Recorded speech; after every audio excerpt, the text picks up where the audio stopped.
British fishermen accuse Boris Johnson of fraud. He promises them the rights to all fish. Now they would have to fear for their existence, they rage. British fishermen feel betrayed by Prime Minister Boris Johnson's Brexit trade deal with the EU. Boris Johnson has promised us the rights to all fish swimming in our exclusive economic zone, said the head of the National Association of Fisheries Organisations, NFFO, Andrew Locker, to the broadcaster BBC Radio 4. But we only receive a fraction of it. Johnson had promised that no fishermen would be worse off, but now there are a considerable number who are far worse off than before the deal. I'm angry, disappointed and feel betrayed, Locker said. When the UK was still a member of the EU, fishermen could have traded with the community. We traded things that we didn't need for fish they didn't need, and that enabled us to set up an annual plan, said Locker. Now the British fishermen would have to fight hard to keep their existence. The British Minister of State Michael Gove contradicted the fishermen. Britain will be in a much stronger position than the EU, Gove told the broadcaster. Under the EU's common fisheries policy, British fishermen would only have access to 50% of the fish in British waters. That number will now rise to 2/3 by 2026, said Gove. From an economic point of view, fishing only plays a minor role, but it was symbolically heavily charged by Great Britain and, on the EU side, by France.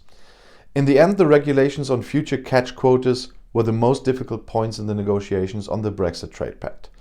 Ultimately, the government in London made major concessions. Accordingly, in a transition phase of 5.5 years, the EU will gradually forego 25% of its previous catch quota in British waters, measured by the value of the fish. If the British cut access later, Brussels could respond with tariffs. France in particular had long insisted on the protection of its fishermen during the negotiations and is now satisfied. From the Élysée Palace, it was said that France had resolutely defended its interest and those of Europe to the end. But they will be very vigilant from day one to ensure that the agreement is properly implemented. All the intended levers would have to be swiftly in motion should Britain fail to meet its obligation. Not only the British fishermen but also the European Fisheries Alliance are disappointed with the trade agreement. EU fishermen will pay a high price for a Brexit agreement, the association complained last week. Their future is uncertain. On Christmas Eve, and thus shortly before the end of the transition period, the negotiators of the EU and Great Britain had agreed on the almost 1,300-page trade agreement that should regulate future economic relations. Since there is no time at the end of the year for the EU Parliament to ratify the agreement, it initially was applied provisionally.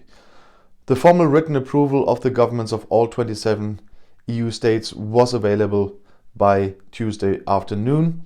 The federal government in Germany already approved this last Monday. If you want to stay informed now, please subscribe to my channel and to my other channels. I'll see you in my next video. Bis gleich.